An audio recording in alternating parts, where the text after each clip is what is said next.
자, 안녕하십니까, 여러분. 이번 시간에는 DAP 조건에 대해서 말씀드리도록 하겠습니다. 자, DAP 조건의 앞에 D자는 뭘까요? delivered. 제품을 셀러가 바이어에게 인도해 준다라는 거죠. 근데 어디서 인도해 주느냐? at place에서 인도해 준다. 이 place란 말이 너무 평범하죠. 그렇죠? 근데 사실 이 place는 뭘로 보시면 되냐면 destination. 그러니까 목적지를 보시면 돼요. 그러니까 수입지의 목적지까지 가서 인도해 준다. 라는 조건이라는 거죠. 그래서 delivered at place의 약자다라는 거예요. DAP가. 그래서 결국은 수입지의 목적지. 근데 여기서 목적지 그러면 보통 어디를 지정을 할까요? 이건 셀러 바이어가 합의하는데 대개는 뭐 사실은 합의한다기보다는 바이어가 요청을 해요. at place 그러면 대개 바이어의 창고를 지정하는 경우가 많다라는 거죠. 만약에 바이어의 창고가 미국의 그 라스베가스 뭐 어디 몇 번지에 있다라고 하면 그 목적지 창고까지 갖다 주는 조건이다. 그리고 그 수입지의 목적지에 도착할 때까지의 모든 비용과 운송에 따른 책임을 셀러가 부담한다. 라는 조건. 이게 가장 중요한 거다라는 거예요. 그래서 DAP 조건으로 거래할 때는 대개 바이어가 뭐 여러 가지 뭐 운송 계약이나 운송에 대한 부담이나 아니면 운송비를 운송인한테 별도로 지급한다라든지 뭐 이런 것들이 편치가 않은 거예요. 익숙치가 않을 수도 있고 아니면 뭐 귀찮을 수도 있고 그랬을 때 사용할 수 있는 조건이다라는 거죠. 그래서 Delivered at Place의 약자로서 DAP는 지정된 목적지에 대개는 수입자의 창고에 도착한 운송수단에서 물품을 양하지 않고 매수인에게 인도하는 조건이다. 그러니까 어쨌든 목적지까지는 갖다 준다 이거예요.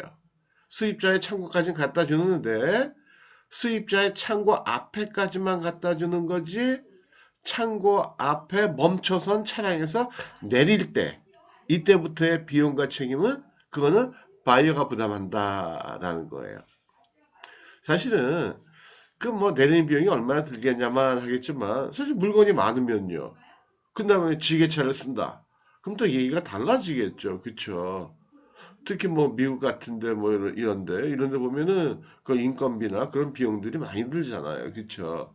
그래서 양하지 않은 상태로 그러니까 물건이 실린 채로 매수인에게 인도하는 조건이다라는 거죠. 음.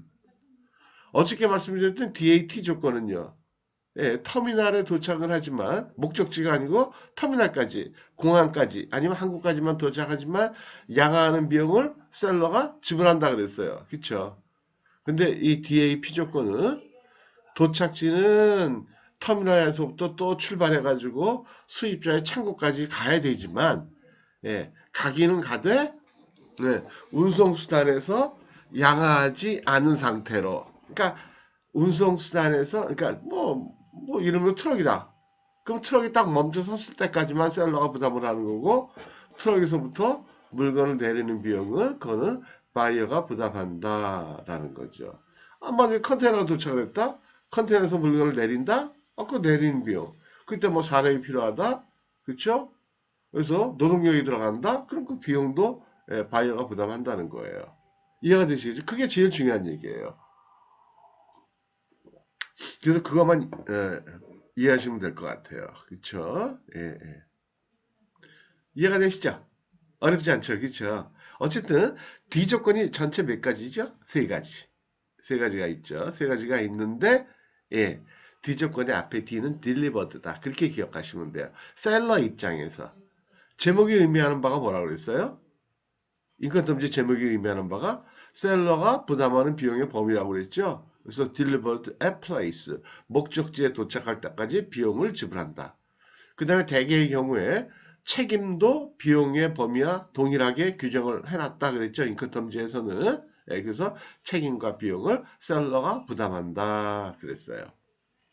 근데 며칠 전에 얘기했던 CPT나 CIP 조건 같은 경우에는 그거는 책임과 위험의 범위가 그건 다르다고 그랬죠. 그렇죠? 그렇죠? 비용은 셀러가 지불하는 비용은 수입지 공항까지인데 예, 책임은 수출지 공항에서. 그러니까 인천공항에서 인천공항에 갖다만 놓으면 된다. 예, 갖다만 놓으면 된다. 예. 다르다고 그랬어요. 시조건만. D조건은 비용과 책임 위험이 같다 그랬고요. 그래서 여기 보실게요. 여기 보시면 위험의 범위는 비용의 범위와 같다. 별도로 외울 필요가 없다 그랬어요. 그래서 지정 목적지에서 수입자의 창고에서 도착 운송 수단에서 양화 준비된 상태로. 그러니까 양화는 하지 않는 거예요. 이 말이 어려워. 양화 준비된 상태라는 게 그냥 차량에 실어 놓은 채로 그런 말이에요. 차량에 실어 놓은 채로 매수인의 처분하에 두는데 뭐 매수인의 처분하에 둔다 무슨 말이에요? 말이 어렵죠, 그렇죠? 근데 말이 이렇게 어렵게 쓴다고요. 저도 이게 원고니까 문자를 표시하다 보니까 이렇게 쓰는 거예요. 예. 넘겨준다 이렇게 쓸 수는 없잖아요. 그 말이 그 말인데 매수인에게 넘겨준다 그런 말이에요. 매수인의 처분하에 두는데 매수인이 가져갈 수 있도록 처분할 수 있도록. 예. 자, 그 다음에 수출 통과는 DAP 조건은 매도인이 수입 통과는 매수인이 한다. 인커텀지에서 공통적으로 적용되는 룰이 있다고 그랬죠. 통관 관련돼서 수출 통과는 수출상, 수입 통과는 수입상. 그렇죠? 근데 예외가 있다고 그랬어요. EXW 조건은 수출 통관, 수입 통관을 모두 누가 한다? 바이어가. 맨 마지막에 배치되어 있는 DDP 조건은 수출 통관을 다 셀러가 한다 그랬어요.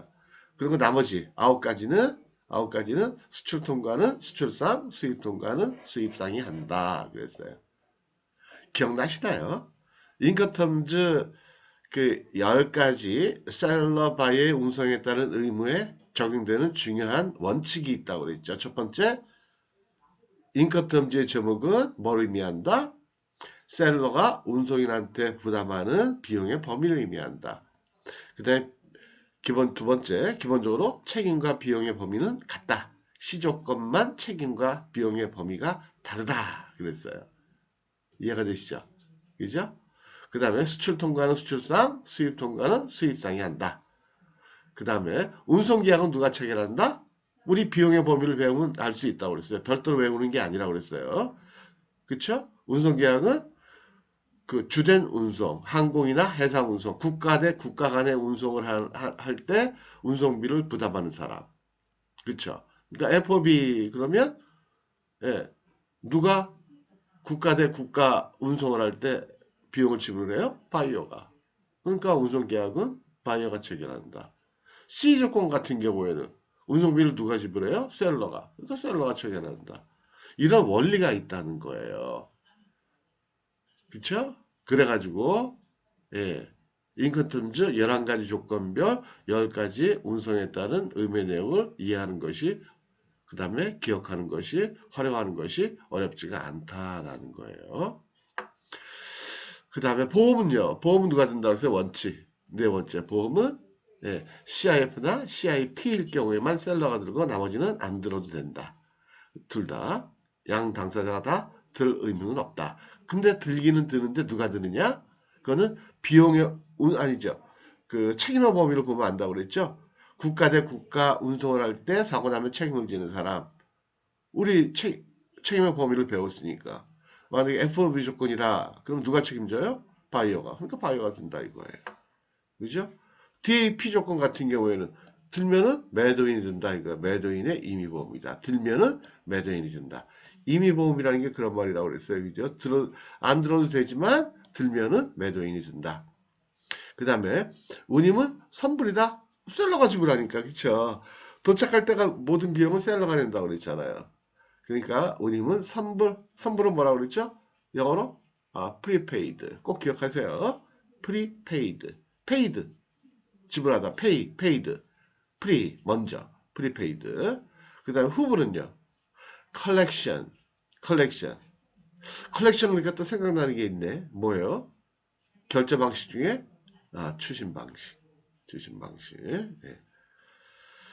자, 그 다음에 매도인이 운송인과 운송계약을 체결한다. 셀러가 운송계약을 체결한다. 당연하다고 그랬어요. 셀러가 지불하니까 운송비용을 운송인한테. 그 다음에 양 당사자들은 합의한 장소를 명확히 지정을 한다. 이건 뭐 당연한 얘기예요. 당연한 얘기예요.